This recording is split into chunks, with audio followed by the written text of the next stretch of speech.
I'm Amy Cherry. This local news is a service of Flagler County's Toyota dealer, Beaver Toyota, here to wow ya.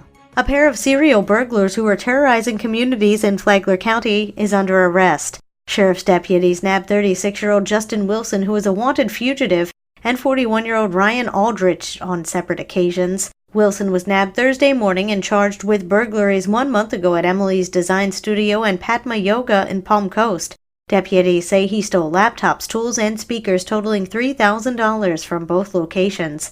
He faces charges of criminal mischief, grand theft, and burglary. He was also wanted on 8 felony warrants out of Volusia County.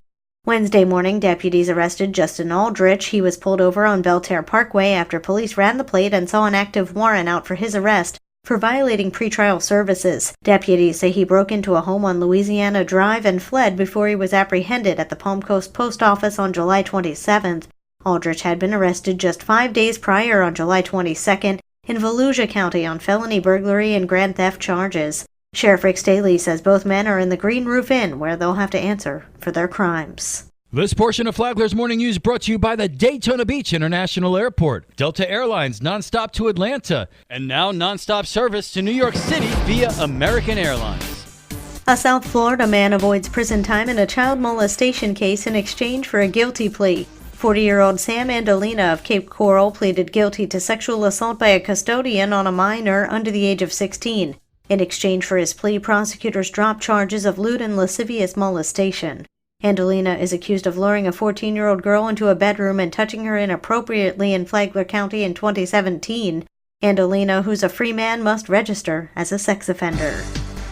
The Flagler County Sheriff's Department has 2 new recruits. With more, here's Tony Magoo. The Flagler County Sheriff's Office has received 2 new canines that are joining the agency due to the retirement of Canine Marco and Canine Tag. The dogs are gifts from Dr. Cesar De Paco, Honorary Consul of Portugal, to the state of Florida. With us, we have Brittany Kershaw, Public Affairs Manager with the Flagler County Sheriff's Office. So, Brittany, tell me about the dogs' training. They're going to go through 480 hours of training with their handler, and they can't go to training without a name. You're asking for help from our listeners. Where should they send their suggestions? Send us some names on our Facebook page, the Flagler County Sheriff's Office, or by emailing namethatcanine@flaglersheriff.com. So, have you received any cool names yet? Starsky and Hutch, Rock and Roll, Sidekick and Chief, Thing 1 and Thing 2. I'm going to leave that alone. For Flagler's Morning News, I'm Tony Magoo. The Palm Coast Fire Department announces a series of promotions following a top retirement. John Arking has more. At a ceremony Wednesday, Fire Chief Jerry Forte announced that Captain Gary Potter has been promoted to Battalion Chief, succeeding Mark Valentik, who retired after 25 years of service. Patrick Giuliano is the Public Information Officer for the Palm Coast Fire Department. Now it's time for our succession plan to go into place and to promote those to the next level. So last night we celebrated the accomplishments and promotions of Battalion Chief Gary Potter, Captain James Newenfeld, Lieutenant Michael Chanley and Nikolai Kulu, Driver Engineer Jeremy Barton, and our new hire firefighters Joshua Lamont, Bill Carrick, and Brandon O'Hara. So we celebrated their accomplishments and their movement upward into our organization and for the growth of our organization. Chief Forte said the department mentoring programs are put into place to prepare personnel for future promotions upon retirements of the senior staff, whom were part of the original full-time fire department staff from the 1980s. From the WNZF Newsroom, I'm John Arkin.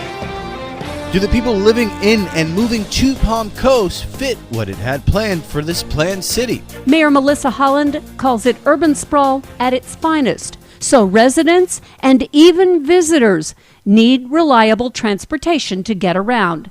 She said as people have changed, Palm Coast has to change. People are living different lifestyles now. People are looking for different areas. They want to be outdoors. They want to be connected to their neighbors, their residents. And again, some are always going to be those die-hard car reliant. I want to get in my car and I want to drive 3 miles or 4 miles to go shopping. Holland said that the city has to focus on smart growth, walkability, and how to make the best of the space that Palm Coast has to try to suit as many people as possible. You can hear the entire interview on the Free for All Friday podcast. You can find that at the Flagler Radio app. Download the Flagler Radio app today. From the WNZF Newsroom, I'm Deb Albertson. And now you're up to date on Flagler's Morning News. I'm Amy Cherry.